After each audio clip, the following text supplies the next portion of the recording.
and all of my devotion.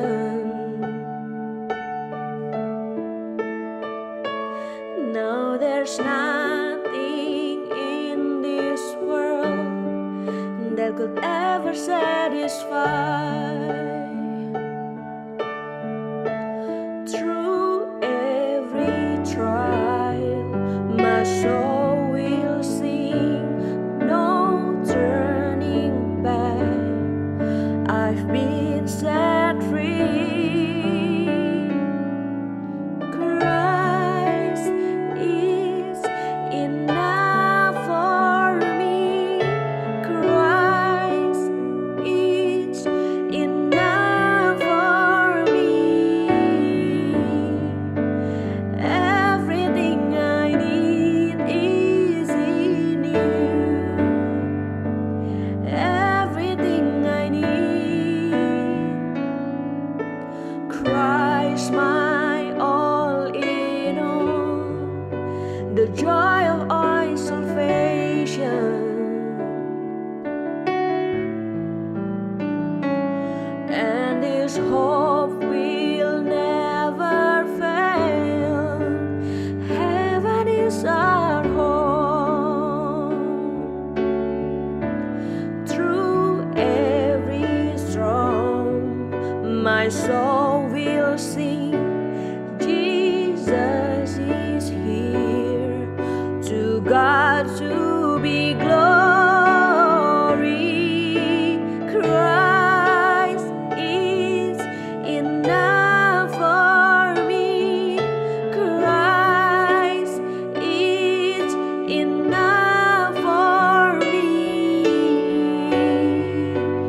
Everything I need is in you. Everything I need. Christ is enough for me. Christ is enough for me. Everything I need is in you. Everything I need. I have decided to follow Jesus. No turning back. No turning back. I have decided to follow Jesus. No turning back. No turning back.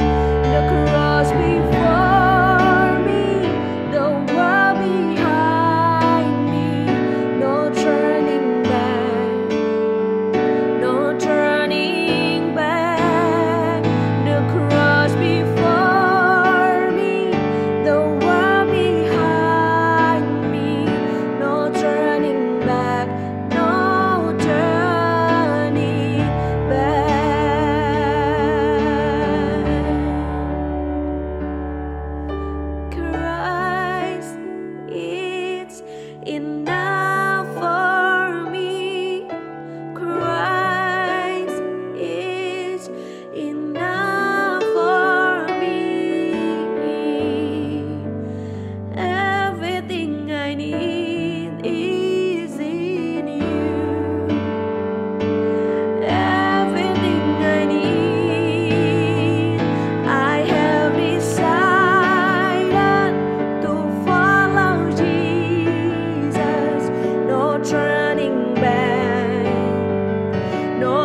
Selamat sore Bapak Ibu teman-teman semua. Saya salut loh, walaupun di luar hujan, tapi jemaat luar biasa hari ini. Saya salut, itulah satu bukti bahwa kerinduan kita dengan Sang Pencipta Tuhan Yesus dan Bapa di sorga ini nggak bisa dipungkirin. Selama hampir sebulan kita nggak ketemu, itu ada rasa kosong ya. Saya jujur, saya kangen sama Anda semua. Karena hidup manusia itu selain individual juga sosial kan. Kita perlu orang lain. Nah baik, kita santai-santai aja sebelum kita masuk firman Tuhan. Saya mau tanya dulu ya, dan Anda jawab. Anda semua pernah digigit nyamuk? Pernah kan? Rasanya gimana? Sakit. Waktu Anda digigit nyamuk, Anda terbangun dan berusaha membunuh si nyamuk. Emosi yang waras dan wajar. Tapi sebentar dulu. Saya mau tanya. Apakah nyamuk itu tadi menggigit Anda punya niat untuk menyakiti? Sekali lagi. Apakah nyamuk tadi menggigit Anda? Dia punya niat untuk menyakiti? Enggak kan? Niat dia itu baik. Cari makan. Tapi kenapa Anda bunuh? Nah Anda gak sadar kan? Loh iya dong Pak Pengki. Karena dia bisa menularkan penyakit. Nah ini kesalahan si nyamuk. Nanti kita bahas ya. Jadi pertama, walaupun hidup ini punya niat yang baik, tapi risiko terbunuh tetap ada. Jadi hidup nggak perlu takut risiko. Wong niat baik aja punya risiko kok. Nah cuma salahnya si nyamuk, dia nggak sadar bahwa di dalam darahnya ada virus. Inilah orang-orang yang punya niat baik, tapi tidak menyadari keadaan dirinya. Kita harus tahu kelemahan kita, kekuatan kita. Ini harus kita baca. Baru kita bertindak dengan niat yang baik. Nah, saya mau tanya sama Bapak Ibu, teman-teman semua. Laki sama perempuan itu kuat mana sih? Sekarang coba saya mau tanya, dalam keadaan ekonomi yang sudah montang-manting ya, kuat mana, laki-laki atau pria? Kalau menurut penciptaan, perempuan itu lebih kuat dari laki. Buktinya apa, Om Pengki? Gini buktinya. Karena perempuan itu diciptakan dari tulang yang keras, tulang rusuk, untuk melindungi jantung ya. Itu perempuan. Sedangkan laki-laki kita semua tahu dari mana? Dari debu tanah. Bandingkan debu dibanding tulang. Kuat mana? Ya kuat tulang dong. Berdasarkan analogi ini, saya berani ngomong bahwa perempuan itu lebih kuat. Buktinya perempuan diberikan rahim untuk melahirkan. Sedangkan pria enggak. Karena Tuhan juga tahu daya tahan wanita. Jadi makanya berterima kasihlah bapak-bapak yang hari ini didampingi istri-istri yang lebih kuat daripada bapak sendiri. Jadi inilah beberapa tips. Yang pertama, di dalam keadaan seperti ini, tolong diperiksa kembali pikiran hatimu yang jernih. Niatmu apa? Targetmu apa? Tujuanmu apa? Kemudian periksa faktor internal, keadaan dirimu, kelemahan, kemampuan, dan sebagainya. Itu tips yang pertama. Tips yang kedua, Bapak Ibu. Sekarang ini diperlukan 3 hal dalam setiap pribadi jemaat yang ada di sini. Yang pertama, setiap orang harus punya daya tahan. Saya akan uraikan sebentar, apa daya tahan? Saya kasih contoh paling jelek aja. Anda bukan gajinya dipotong separuh, tapi pabrik di mana Anda bekerja tutup dan Anda di PHK. Daya tahannya gimana Pak Pengki? Baik, tahan, tidak gampang ribut di rumah, emosi juga dikendalikan, walaupun itu nggak gampang. Nah, terus pesangon. Ya kalau dapat pesangon. Pesangon sekarang bertahan berapa bulan? Maksud saya daya tahan, kalau Anda punya aset-aset yang mungkin tidak terlalu penting, kita bisa jual dulu. Kita butuh uang tunai untuk beberapa bulan. Sampai ekonomi ini pulih. Itu yang sebut saya daya tahan. Bicara kepada keluarga, anak istri. Yang kedua, kalau kita cuma berhenti di daya tahan, sampai kapan kita bertahan kecuali kita punya uang ini 10-20 M, bodo amat lah. Mau sampai 3 tahun pandemi ayo, ya kan? Tapi kalau keuangan kita cuma cukup sampai 3 atau 5 bulan ke depan, Anda memerlukan daya yang kedua adalah daya juang. Sambil bertahan, sambil berjuang. Kalau saya bicara kata juang, ini berarti satu proses yang panjang. Ya, proses mengalahkan waktu. Setelah Anda punya daya juang, yang terakhir adalah daya serang. Gini, saya kasih analogi. Anda suka nonton film perang? Perhatikan. Serangan sekutu ke Iwo Jima. Serangan sekutu ke Normandia. Pearl Harbor, ya, sekutu yang diserang. Penyerangan pertama itu pasti lewat udara. Pesawat terbang, bombardir dulu ke tujuan Normandia atau Iwo Jima. Setelah pesawat-pesawat ini menghancurkan dari udara, baru ditunjang oleh pendaratan, dibantu oleh pemboman dari kapal laut. Baru tentara mendarat. Teori ini sebetulnya teori rohani. Peperangan kita bukan peperangan melawan darah dan daging, tapi peperangan kita melawan ini, roh-roh di udara. Jadi kalau serangan udara kita menang, roh ini kita taklukkan dulu, kita masuk di darat ini gampang untuk melakukan pencapaian dan pemenuhan. Jadi makanya peperangan kita adalah melawan roh dan melawan roh-roh di udara. Karena roh-roh ini yang menghalangi rezeki kita, menghalangi kemajuan-kemajuan kita. Jadi Anda harus kalahkan dulu. Dan terakhir ternyata sekutu menang. Walaupun Pearl Harbor dihancurkan babak belur. Dalam 1-2 hari ini saya banyak mendengar, banyak teman-teman kena demensia ya. Ngeri lu demensia itu. Demensia adalah kondisi syaraf yang mengakibatkan daya ingat turun bahkan hilang. Ini biasanya diawali dari Alzheimer. Sering lupa. Wong kadang-kadang saya ini taruh kacamata, baru saya taruh. Nyarinya ngeliter di rumah, nggak kelar-kelar.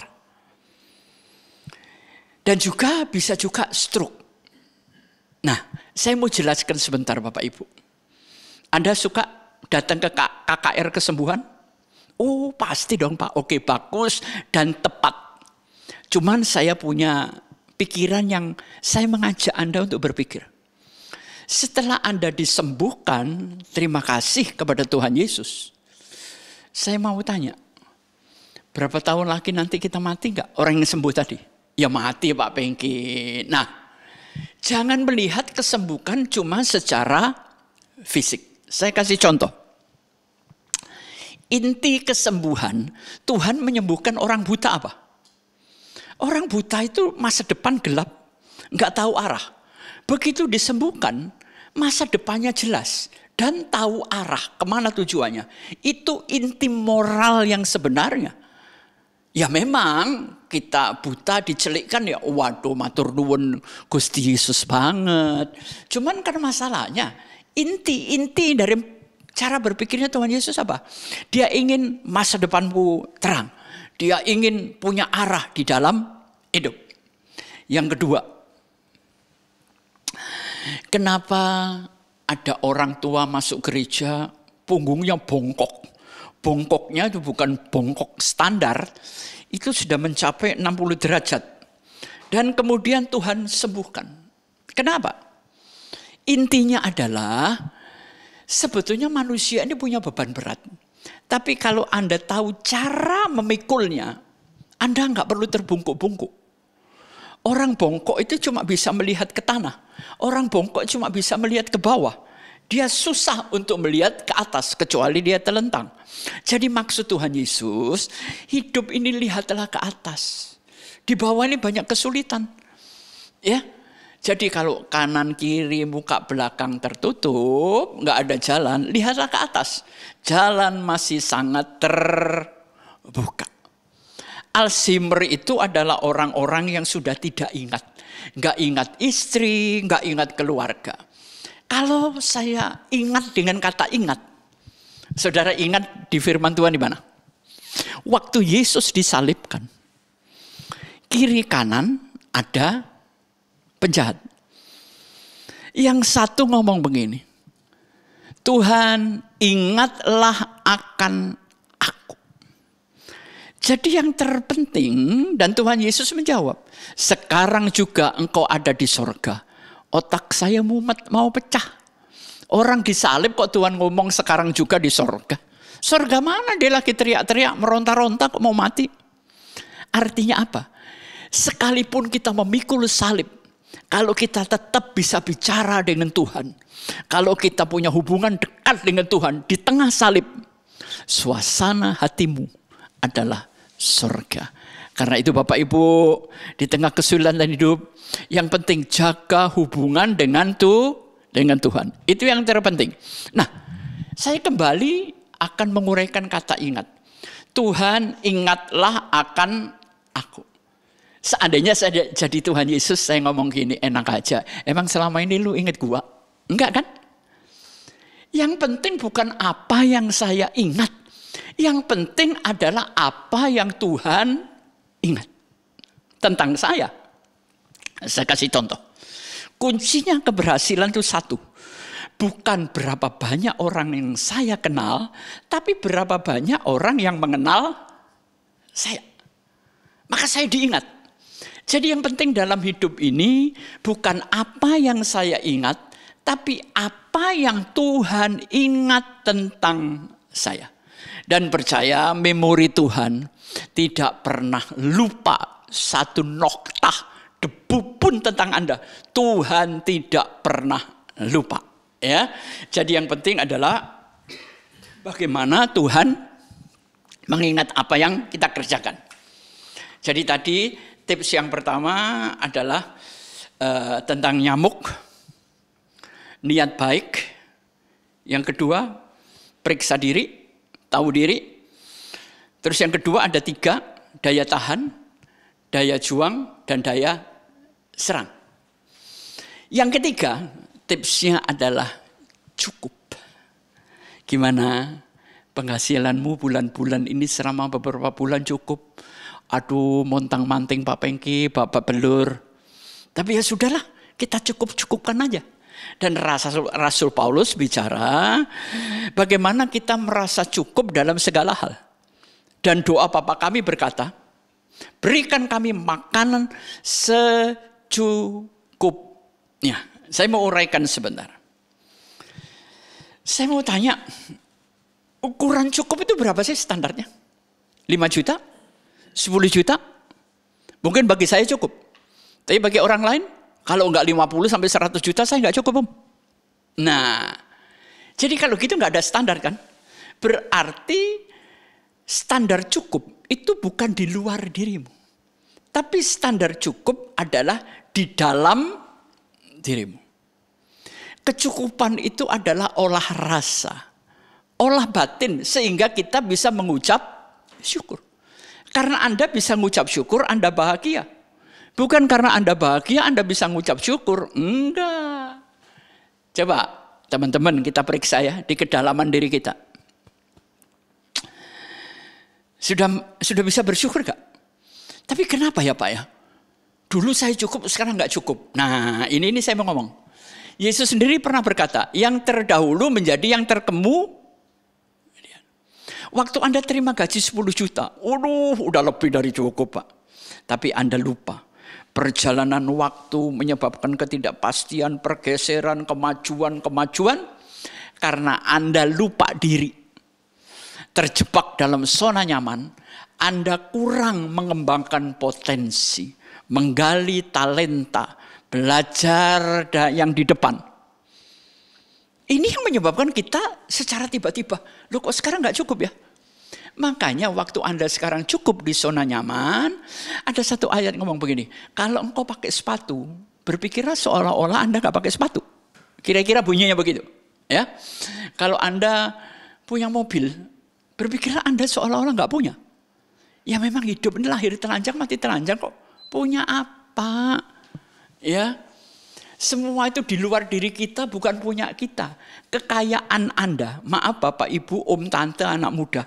Ya, kekayaan yang sesungguhnya, yang asli adalah isi perutmu sekarang. Sekarang ini loh, isi perutmu apa? Habis makan kolak, habis makan duren, habis makan nasi. Nah ini kekayaan kita. Itu pun kalau Anda jadi jenazah, sebelum Anda dimandikan, dikuras nggak teman-teman? Dikuras kan? Ya, isi perut kita dikuras. Jadi mati pun kita cuma bawa raga, makanan pun dikuras supaya nggak bau. Ya, itu yang saya tahu. Jadi cukup itu bukan bergantung kepada eksternal di luar hidupmu. Karena nggak ada standar. Tapi olah batin, olah rasa. Bagaimana Anda bisa merasakan kecukupan. Nah, kecukupan itu begini. Tindakan sekulernya apa Pak Pengki? Tindakannya begini. Ingat waktu orang Israel disuruh keluar dari Mesir, jalan di padang gurun kan? Nggak ada makanan loh. Nggak ada kafe, nggak ada kios, nggak ada warteg. Terus makanannya dari mana? Pagi Tuhan kirim mana? Perhatikan, pagi. Pagi aja mereka belum bangun, Tuhan sudah pelihara Anda. Loh, kok Pak Pengki bisa tahu belum bangun?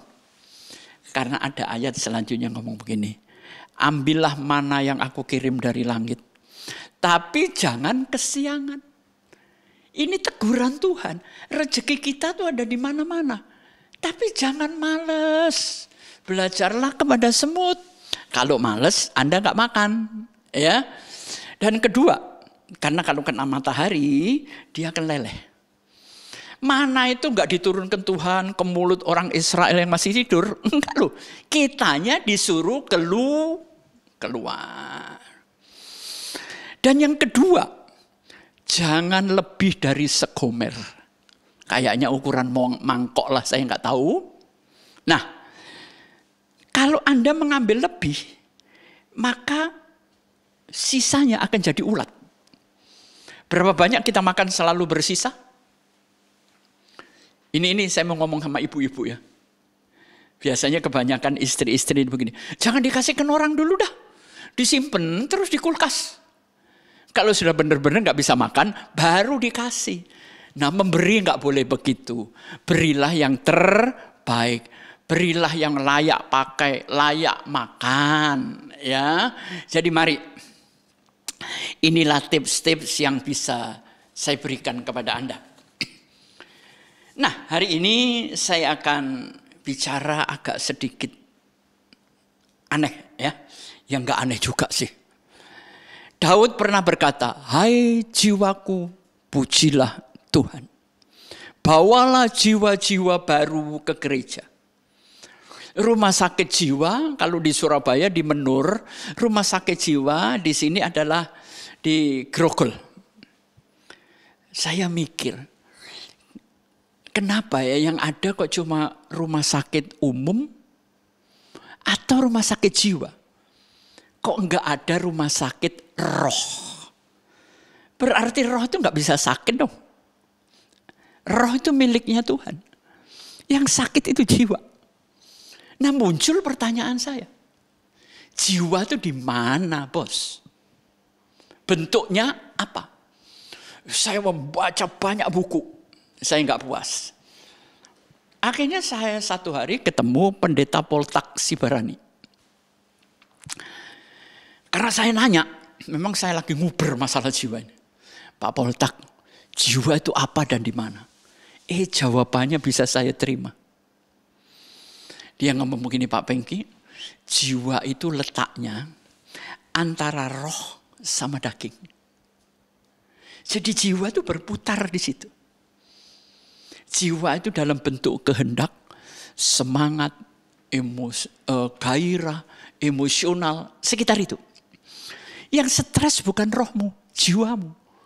Yang depresi jiwamu. Nah, sekarang saya mau tanya. Orang gila itu jiwanya lemah atau kuat? Ayo coba teman-teman jawab aja dengan gak usah bersuara. Apa? Kuat atau lemah?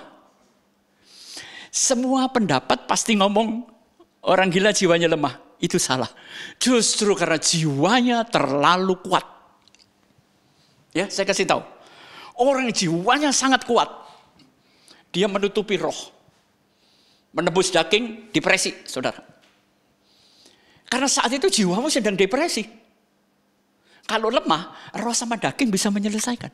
Tapi kalau terlalu kuat, dia merusak pikiran dan rohmu. Akhirnya Anda gila. Jadi mulai hari ini ngerti ya. Orang gila bukan jiwanya lemah. Justru orang yang jiwanya terlalu kuat. Nah, makanya jiwa yang terlalu kuat itu senang hidup dalam khayalan. Senang hidup dalam obsesi. Senang hidup dalam angan-angan. Imajinasi itu lain loh dengan angan-angan. Imajinasi adalah membayangkan sesuatu untuk diwujudkan. Ya, saudara lagi sedih, dengar lagu-lagu sedih, kumpul orang-orang sedih.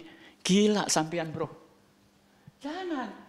Saat begitu carilah orang positif, orang yang bersemangat. Ya. Dan hari ini saya akan membahas masalah itu. Mungkin Anda bertanya, Pak, itu ayatnya di mana? Ada. Saya nggak berani ngomong kalau nggak pakai ayat. Ya. Saya kapan hari naik Bluebird. Supirnya nangis sampai berhenti. Kenapa Pak? Bayangin Pak, istri saya ya memang gimana. Saya berjuang cari duit, penumpang nggak ada.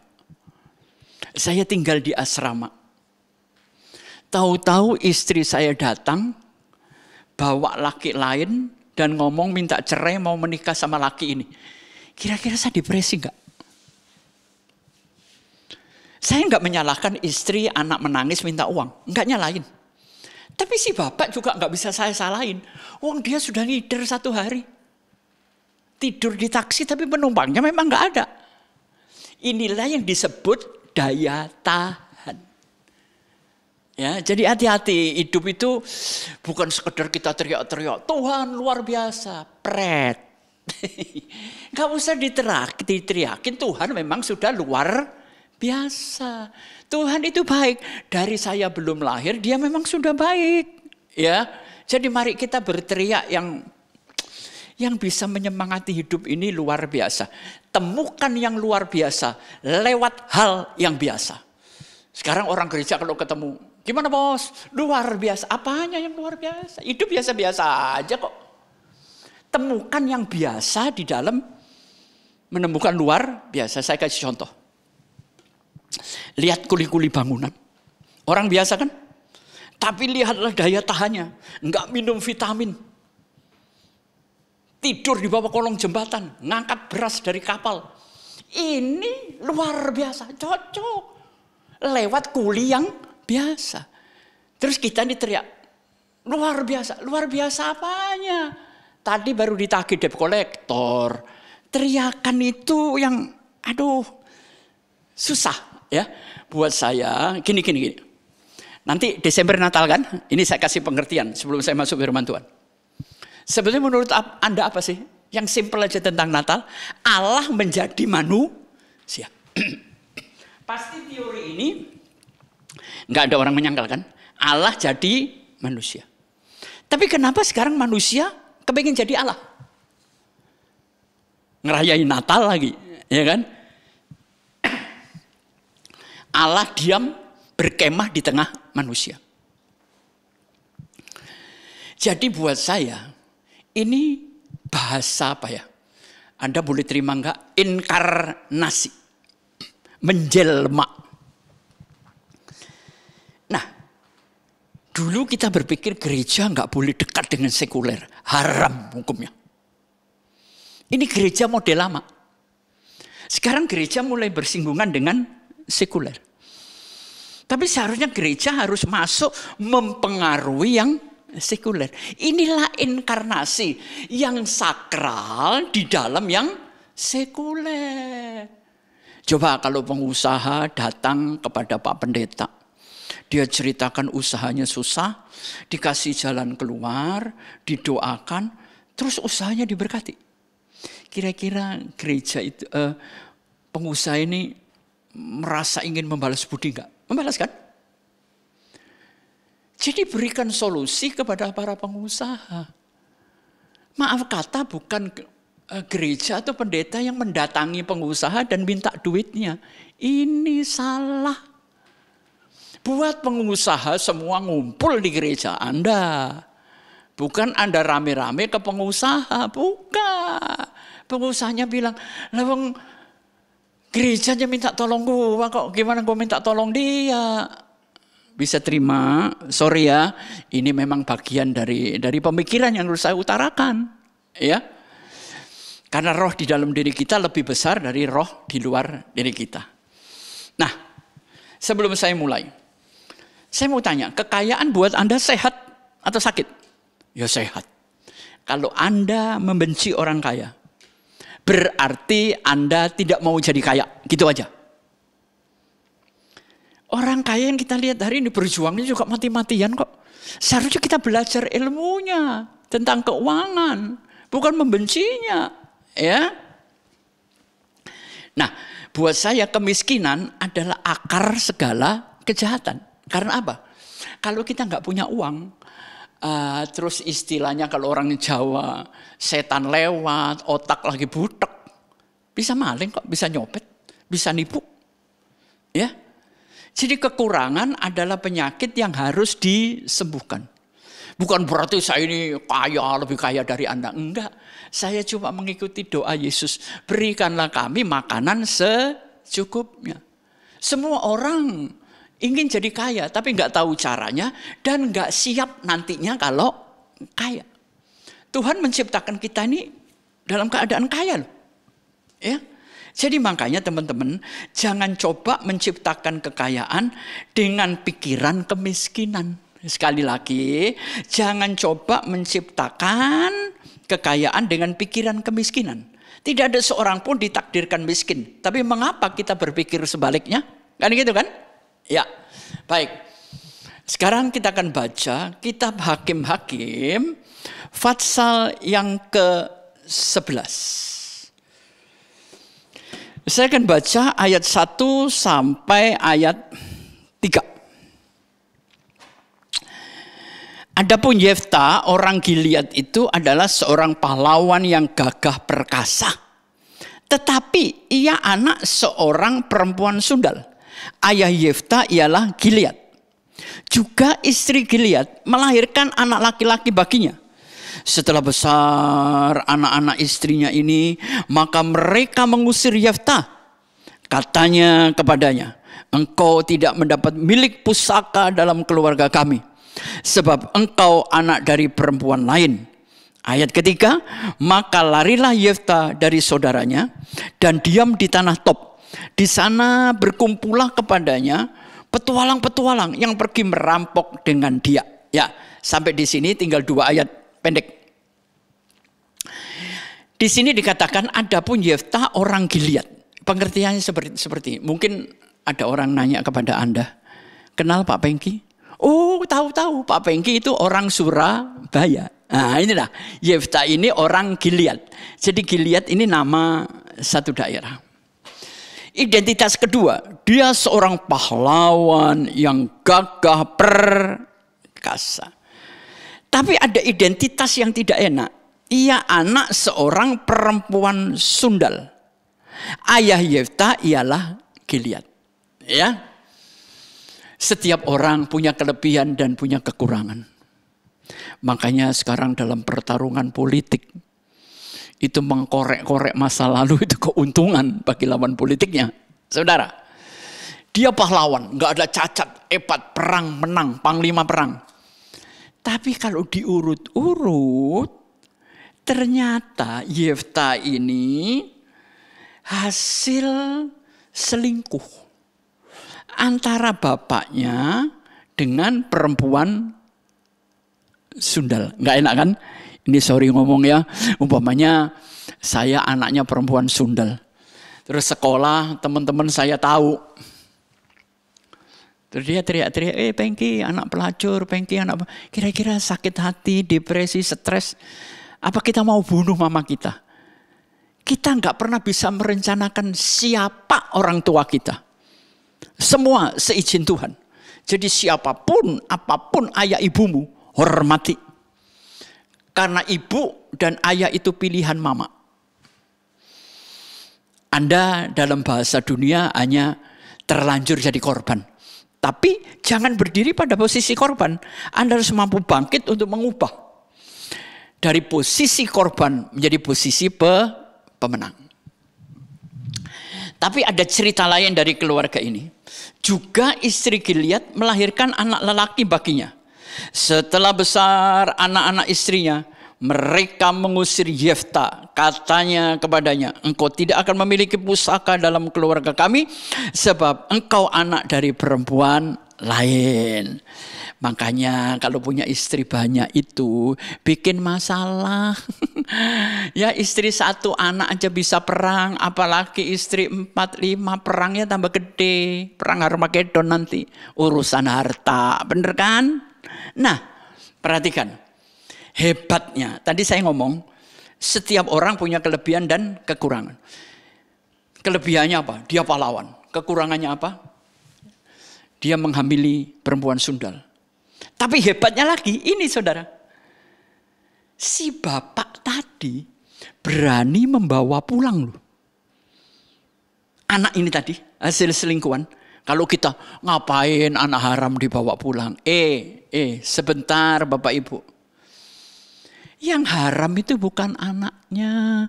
Yang haram itu bapak Mas. Yang haram itu bapaknya. Memang anak ini minta lahir enggak kan?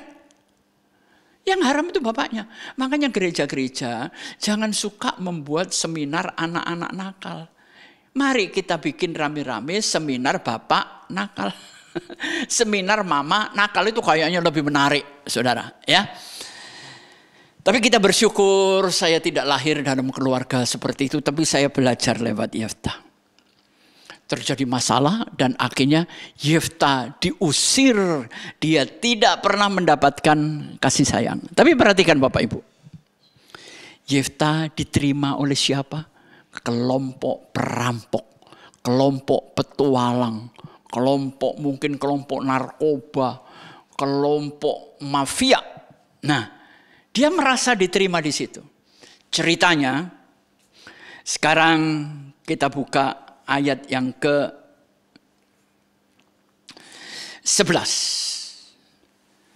Maka Yefta ikut dengan para tua-tua Gilead, lalu bangsa itu mengangkat dia menjadi kepala dan panglima mereka. Tetapi Yefta membawa seluruh perkaranya ke hadapan Tuhan di Mizpah. Aduh, terenyuh ya. Mafia, bajingan, perampok membawa perkaranya kepada Tuhan. Cuman sekarang banyak orang bertuhan minta tolong mafia. Ya kan? Dia preman loh. Tapi membawa perkaranya ke Tuhan. Tapi saya melihat banyak orang-orang Kristen, kalau perkara nggak bisa diselesaikan, dia datang ke preman. Ini preman loh datang kepada Tuhan. Ya, jadi marilah. Yang terhebat dalam dunia, alam jagat ini cuma Tuhan. Dan dia punya jalan keluar untuk Anda. Jadi ceritanya gini. Satu hari kerajaan ayahnya diserang Bani Amon. Ini ayat yang gak saya baca. Dia hampir kalah, hampir menyerah. Tapi waktu hampir menyerah, menteri-menterinya ngomong begini, Baginda, sebentar, kita ada jalan terakhir. Apa? Di wilayah kita ada seorang preman ngetop. Nggak ada orang berani sama dia. Ya, kenapa kita nggak minta tolong dia? Bukankah dia warga kita juga? Yang mana? Siapa namanya? Menteri yang ngomong Yefta. Itu bapaknya mungkin kayak disambar petir, saudara. Di mana tanggung jawab seorang ayah? Kok sampai anaknya jadi mafia seperti itu? Anak tidak 100% salah, Bapak Ibu. Dengar baik-baik. Anak dilahirkan putih, diwarnai oleh keluarga, oleh lingkungan. Ya memang ada dosa asal, ya kan? Tapi orang kalau sudah kejepit, entah si bapak ini nyesal atau terpaksa sih, saya nggak mau memperpanjang tafsiran ini. Akhirnya si ayah Yefta berkata, baik, datang ke tempat dia dan minta tolong dia. Oh, berangkatlah mereka.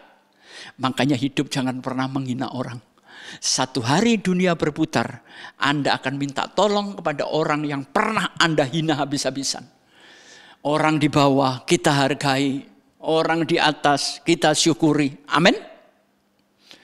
Setelah sampai di sana terjadi pertemuan. Ya karena masih sekitar 10-15 tahun ya masih ingat lah.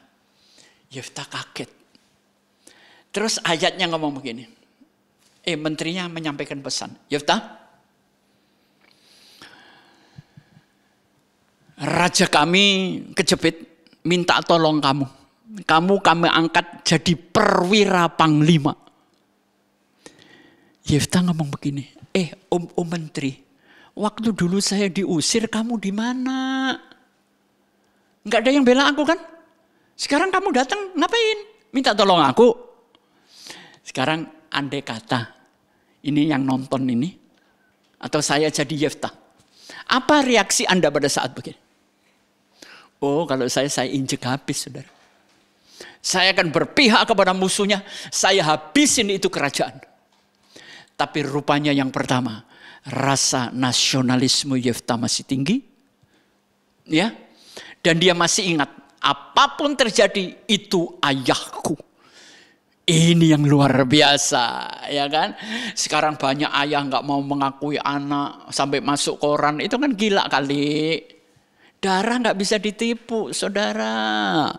Ya, jangan lari dari kenyataan. Dan kemudian apa yang terjadi? Baik. Jadi menurut Om Menteri, saya sekarang jadi panglimamu. Dan kalau saya menang, resmi ya, saya Menteri Pertahanan, oke. Tapi sebelum Yefta membabat habis Bani Amon, ayat tadi mengatakan, tetapi Yefta membawa seluruh perkaranya ke hadapan Tuhan. Ini tinggal satu ayat selesai kok, paling 3 menit. Saya mau cerita. Saya punya buku yang namanya Agama Pelacur. Ini kisah nyata yang terjadi di pemakaman Kembang Kuning, Surabaya. Dan buku ini ditulis oleh wartawan. Saya punya buku 2, kemarin bongkar-bongkar lemari buku, ketemu buku ini. Kisahnya masih nyantol jelas. Kisahnya begini Bapak Ibu. Di situ ada seorang pelacur, maaf ya, saya bercerita. Jadi kalau ada lelaki yang menyewa dia, tempat bermainnya di mana? Di atas batu nisan. Mungkin kalau Anda orang Surabaya tahu kan Kembang Kuning. Itu kayak kota Kelapa Gading sendiri. Masuk nggak bisa keluar, saudara. Satu hari ada lelaki yang memakai dia. Setelah bermain di atas batu nisan, si ibu mendengar ada tangisan sayup-sayup. Dia sadar, dia tinggalin anaknya Bapak Ibu. Terus dia ngomong sama pemakai si bapak ini, Pak, boleh saya istirahat sebentar? Lu kenapa? Anak yang menangis itu anak saya. Karena waktu saya mau ke sini melayani Bapak, anak saya demam tinggi. Mungkin si laki ini masih punya hati nurani, ya udah. Rawat anakmu dulu. 15 menit kemudian, ya rumahnya di sekitar pekuburan, saudara. Dia kembali. Dan saudara tahu, kalau siang ibu pelacur ini kerja apa? Memecah batu untuk proyek bangunan. Malamnya jadi pelacur. Siapa yang nolong dia? Enggak ada. Kalau yang menghakimi satu dunia, saudara. Emang enggak ada kerjaan lain. Terus umpamanya saudara ngomong gitu, saya ngomong begitu, terus pelacurnya ngomong, ya sudah saya kerja di tempat Bapak boleh. Nah, ngomong mah gampang. Memberikan solusi itu sekarang ini di dunia ini semua banyak ngomong. Tapi kalau dia menjalani dalam jabatan itu belum tentu bisa. Ya. Saudara, buku ini terenyuh. Dia juga orang beragama yang taat. Dia berdoa kepada Tuhannya. Tapi dia tetap mencari uang dengan cara melacurkan diri. yang membuat saya tersentak. Kira-kira 10-15 tahun yang lalu kejadian ini terjadi. Sekali melayani pria, berapa? 5.000 Bapak Ibu. 5.000 ongkos parkir. Itu pun tidak sepenuhnya. Yang 2.000 itu pajak untuk centeng setempat. Ngeri enggak Bapak Ibu? Jadi dia cuma terima 3.000. Tapi dia tetap loh menyembah Tuhan. Menurut keyakinannya. Makanya buku ini sangat laris. Judulnya adalah Agama Pelacur. Udah kita nggak usah komentar. Mari kita renungkan. Seandainya kita jadi dia gimana? Oke, pikirkan dan jawablah menurut versi Anda masing-masing. Dulu sebelum kali jodoh dirapiin Ahok, Anda suka lihat tenda biru? Lupa Pinky orang Surabaya kok tahu? Ya saya ini orangnya kepingin tahu. Waktu saya lewat situ kok banyak tenda biru. Saya nanya sama teman-teman, ini apa Om? Nah inilah pelacur-pelacur di situ. Ya, kita seharusnya menangis. Kenapa martabat manusia sampai sejatuh itu? Kitalah yang sebetulnya harus mengenalkan Tuhan Yesus kepada mereka.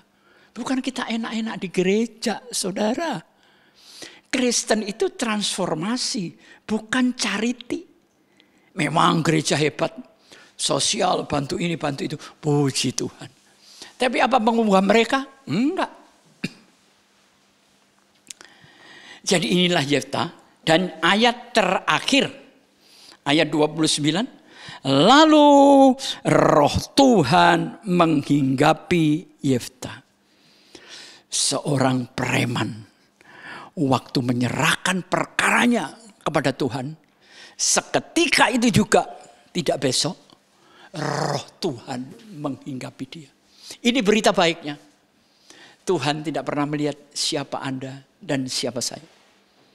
Hari ini Tuhan Yesus buka tangan. Di tengah kesulitan ini. Datanglah yang letih lesu kepadaku. Aku akan memberikan kekuatan kepada kamu. Percayalah, pada saat kita telungkup di depan Tuhan, roh Tuhan mengurapi saya dan Anda. Yefta bukan orang terhormat, bukan pendeta, bukan ulama, bukan siapa-siapa. Preman, anak perempuan sundal. Bahkan garis keturunan Yesus, ada sundalnya juga kan, Rahab Yeriko. Sekali lagi, hargai semua orang. Selama kita bisa tolonglah mereka. Kalau nggak bisa ya sudah. Nah, inilah yang disebut kejiwaan, saudara. Nanti saudara boleh lihat ya di dinding ini. Ada yang namanya hipno audio visual. Yang saya pasang musiknya adalah I'll never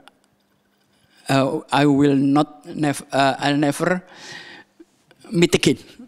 Lagu ini dinyanyikan Elvis Presley. Saudara punya masa lalu yang kelam kayak Yefta. Dan itu sering memunculkan sakit hati, dendam. Muncul di hari tua Anda. Dan terus muncul. Dan ini mengganggu hidup kita. Patahkan roh-roh di udara dulu. Maka jalan pendaratanmu akan hebat. Gejala kejiwaan ini ada 11. Yang pertama adalah abandonment. Di mana masa kecil seorang anak sering ditinggalkan, kurang kepedulian, gedenya jiwanya bermasalah. Yang kedua, ada di mana ada mistrust and abuse. Di mana masa kecil kita dimanfaatkan oleh banyak orang. Selalu banyak disakiti oleh keluarga. Maka saudara akan menciptakan perilaku yang aneh. Memang ini hanya secara ringkas. Kalau secara detail mungkin berjam-jam saya harus menjelaskan. Yang ketiga, ada penyakit jiwa yang namanya dependence. Hidupnya bergantung, ini mungkin kecilnya terlalu dimanja. Ditinggal mama nangis, ditinggal papa nangis. Dia bergantung kepada orang lain. Dan saya punya satu prinsip. Dengan atau tanpa orang lain. Saya harus berhasil bro. Karena saya punya kejiwaan yang lain. Saya mengalami ini semua.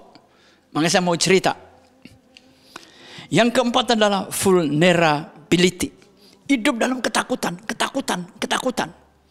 Mungkin masa kecil nggak pernah menerima pujian, menerima bombardir dari mulut ayah, mama, keluarga. Sehingga akhirnya kita hidup dalam sebuah ketakutan. Yang kelima adalah emotional deprivation. Inilah orang yang tidak pernah menerima cinta, cintanya tidak pernah terpenuhi. Banyak teman saya mau menikah, besok pesta, sekarang bubar. Ada beberapa kali. Bahkan saya sudah di mimbar. Ini yang datang cuma pengantin pria. Wanitanya kabur dari mobil. Ini kejadian, saudara. Cintanya tidak pernah dipenuhi. Tertolak, dihina. Ini kemungkinan terjadi karena masa lalunya juga. Yang belum terselesaikan. Di dalam Yesus Kristus ada ciptaan baru. Jangan pernah takut. Yang keenam, ada yang namanya social exclusion. Perasaan terasing, gelisah. Saya nggak diterima di kelompok ini. Kumpul orang minder. Ya kan? Itu kan terjadi. Mungkin Anda mengidap sakit jiwa ini nggak kelihatan. Anda waras-waras saja kok. Tapi Anda merasa terasing. Mau gini takut, mau gini takut. Banyak anak-anak muda, Om, saya mau menikah tapi takut, Om. Nah, ini namanya social exclusion. Datang kepada Tuhan, berjuang. Dan nanti Tuhan akan memberkati. Yang ketujuh, defectiveness. Merasa diri ini gak berharga. Aduh, saya cuma lulusan SMP. Cewek saya mahasiswa, terus gimana, Om? Duit kagak gablek. Saudara berharga bukan karena Anda pendidikan tinggi loh. Petrus itu nelayan kok. Tuhan Yesus sekolah apa sih? Emang dia punya sertifikat Trisakti? Enggak punya. Orang menghargai karena kepribadianmu, karena attitude-mu, karena karaktermu. Banyak orang berpendidikan tinggi, tapi hidupnya tidak mencerminkan Tuhan sama sekali. Ya, jadi jangan pernah merasa berharga. Anda sudah dibayar seharga nyawa Tuhan Yesus. Yang kedelapan, failure. Failure ini artinya tidak mampu dalam pencapaian. Nah, Anda sering gagal nggak? Kerja ini, separuh jalan gagal. Kerja ini, duit dibawa lari. Ya, kerja ini, pokoknya pencapaiannya nggak pernah mencapai puncak.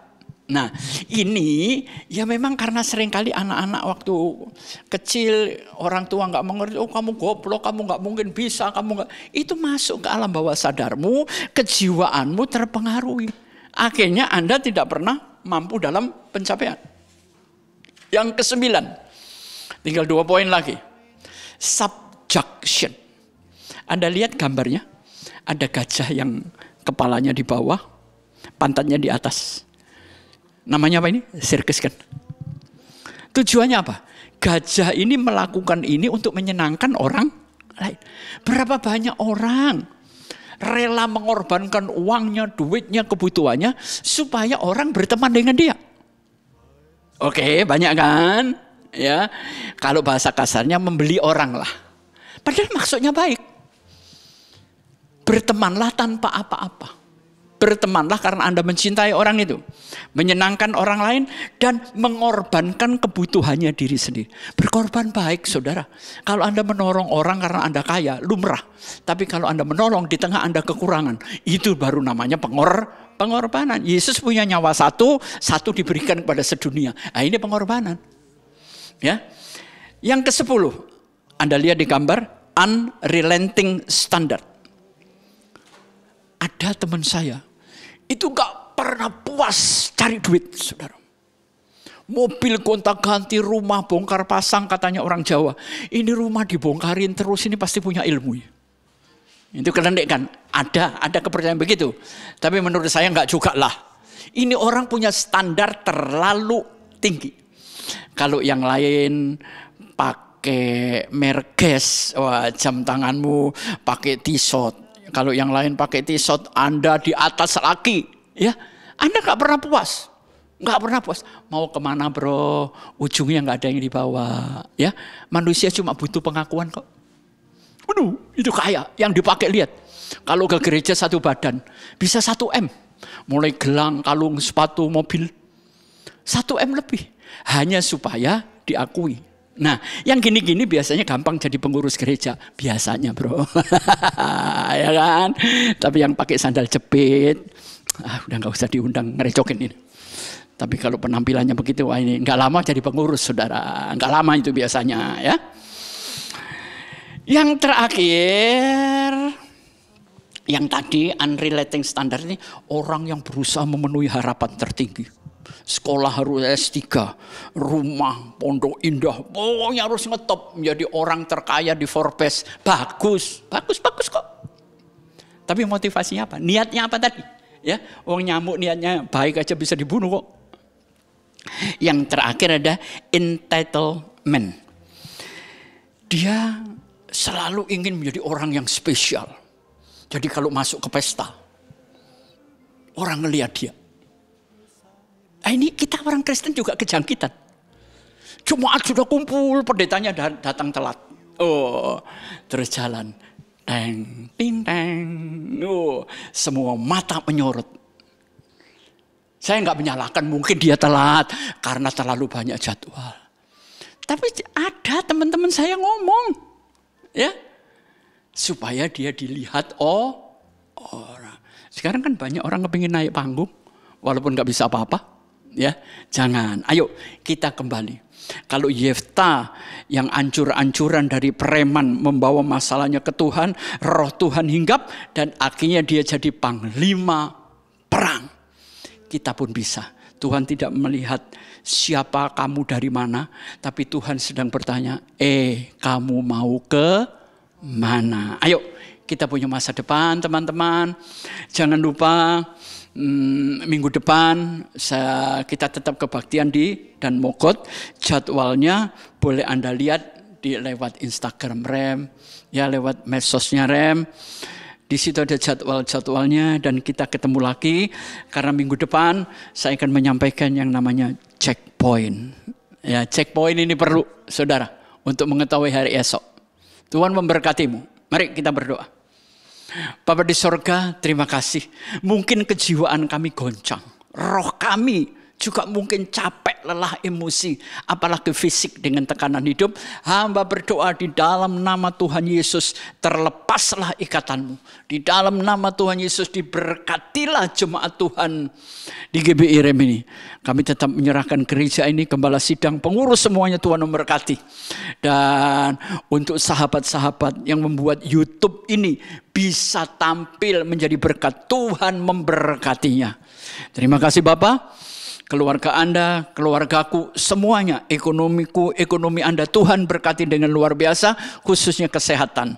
Di dalam nama Bapa, Putra dan Roh Kudus, di dalam nama Tuhan Yesus Kristus. Amin. Sampai ketemu, Tuhan Yesus memberkati. Shalom jemaat Tuhan, mari sama-sama menyembah Tuhan di ibadah online pukul 7 pagi. Bagi jemaat Tuhan yang rindu memberikan persembahan dan perpuluhan, bisa melalui bank transfer ke rekening BCA dengan nomor 466700008 atas nama Paulus T. Supit. Dan jangan lupa untuk like, subscribe, dan share channel YouTube ini ya. Tuhan Yesus memberkati. Saya percaya saudara sudah diberkati lewat pelayanan Pastor Pengki Andu. Hari ini saudara, setelah kita diberkati, kita akan kembali menerima doa berkat. Sebelumnya mari, arahkanlah mata hati kita, angkatlah kedua belah tangan kita untuk menerima berkat pada hari ini. Bapak terima kasih kami sudah diberkati lewat pelayanan Pastor Pengki Andu. Kiranya Tuhan juga berkati hamba-Mu, baik dalam kesehatannya, keluarganya, pelayanannya. Dan setelah kami diberkati, sebelum kami akhiri acara YouTube channel GBI Rem Ciputra ini, dalam ibadah online, kami rindu untuk menerima berkat-berkat yang luar biasa, yang semuanya itu datangnya daripada Tuhan. Karena itu sekarang terimalah berkat-berkat yang luar biasa ini daripada Allah Bapa. Cinta kasih yang sempurna dari Tuhan kita Yesus Kristus. Persekutuan dengan Roh Kudus yang menuntun, memimpin, menyertai kita. Mulai hari ini sampai Ia datang pada kali yang kedua. Menjemput kita semua bahkan keluarga besar kita di awan-awan kemuliaan. Kita yang sudah diberkati, mari sama-sama katakan amin.